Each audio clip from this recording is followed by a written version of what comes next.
everyone, Andrew here, bringing you another video review, and today we're going to be doing, from the DC Direct Blackest Night Series 5 line, Black Lantern Batman. Oh yeah, baby! Take a look at this Batman right here.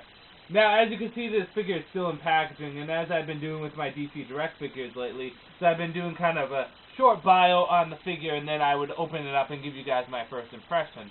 I'm probably going to do that for all my DC Direct figures I get from here on out, because I pick up my figures from my comic book store on Wednesday when they get released, and seeing as this semester coming up with school, I'm only going to be going Tuesdays and Thursdays for like 7 hours, but only Tuesdays and Thursdays.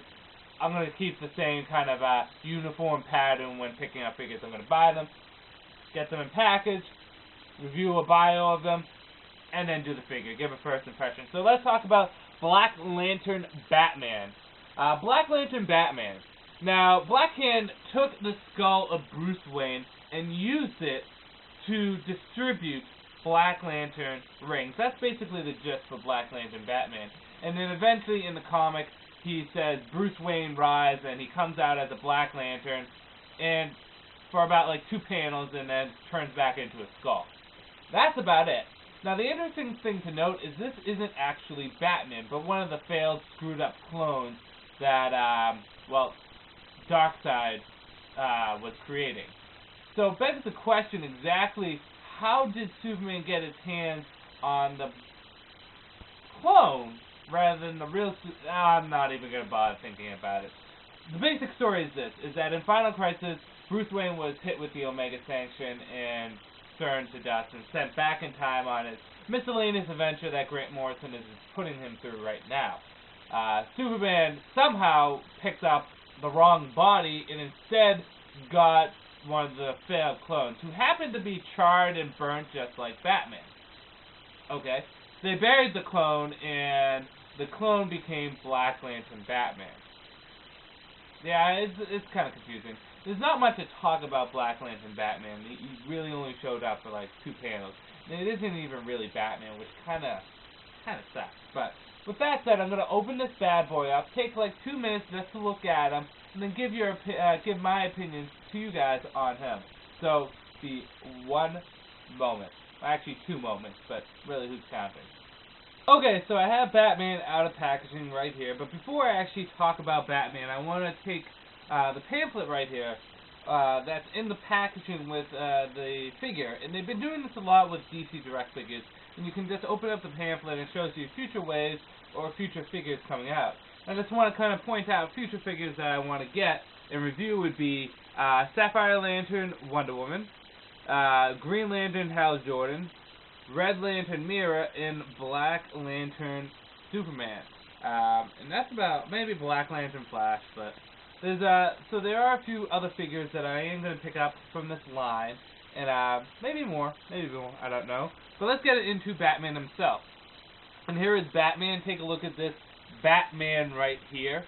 Now, as you can see, this is pretty much an accurate representation of Batman from the Blackest Night comic. He has his Black Lantern suit, and as you can see, the design is very Black Lantern-esque, with the lines going up and forming the point. Obviously, with the gray. Obviously, Batman has always had gray, but it's kind of been a theme for the Black Lanterns to have black and gray on them, and you really see the gray in this. As you can see here, he doesn't have any underwear, which I think was actually probably a bad idea. Yes, it keeps in tone with the Black Lanterns having, you know, gray and black covering them, but it should have been there to break up the gray. The gray is a little too overbearing. If we had the underwear to break up the gray, it would be a little bit better. Let's start with articulation.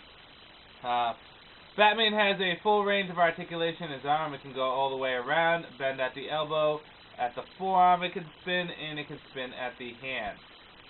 So, he has a good range of articulation in his hands. And both hands are different. One hand is very standard zombie-esque, like looking, and the other one is a fist, because, you know, Batman needs to punch someone like Guy Gardner. 1 punch! Anyways, moving on. His head can move all the way around. and move up and down slightly. His legs can go up, bend at the knee, and turn at the calf muscles. What I find interesting is if you look at Batman's boot, it actually has the wing blades that his gloves do. And Batman doesn't actually traditionally have that, so that's a nice little added flavor to this figure. There is no waist or abdomen articulation at all in the figure, which is a bummer. One key point that I like about this is the cape. The cape is a heavy kind of rubbery plastic to it, but it really looks very macabre and zombie-esque, torn up, and it has dirt all over it, and it has scratches. It really is definitely the highlight of this figure is the cape. On a whole, oh yeah, and the face. The face has his tongue sticking out, which kind of looks goofy on paper.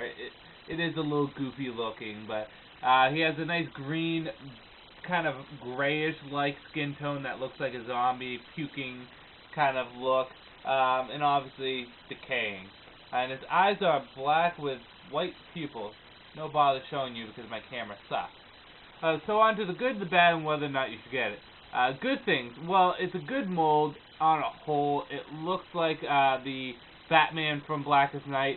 The thing about this mold is that it's very zombie-esque, but it's not overly zombie-esque like the Earth 2 Superman Black Lantern, where it just ruins the figure how it's only in one weird, contorted position. I like the design of the figure very much. I will say that. Articulation is nice on this figure. He has a good range of articulation in the arms and the legs. Granted, there's no waist or abdomen articulation. I can let that slide. Because this is DC Direct, and DC Direct doesn't need to necessarily have waist and abdomen articulation. The cape is absolutely astounding. Really nicely done with the cape. It really stands out. I like the cape. I like how they put up the spikes right here that Batman sometimes has on his cape. Really good looking cape. Really good. I would have liked it if the whole color scheme was black instead of blue, because I prefer the black on Batman. But yeah, on a whole, those are the good parts. Bad parts. Mainly, it would have been nice if they had a whole belt rather than just the pouches. Underwear to break up the color, and maybe a different bat symbol, because the bat symbol doesn't look all that impressive. Now, he does come with a stand, which does look good, the Black Lantern Blackest Night stand. I like these stands. You can promptly put it right in his foot, and he will stay on. Let me just adjust his foot. There we go. Looks good. Whether or not you should get it. Yeah, you know, it's not the best Blackest Night figure I've gotten. My favorite, I still hold true, is the Black Lantern Wonder Woman. But Black Lantern Batman is pretty good. He's probably one of the better zombie Black Lanterns. Definitely probably one of the better of the figures in the line. He wouldn't be the first figure I would get, though. However, he is still good. I would give him like a 7 out of 10.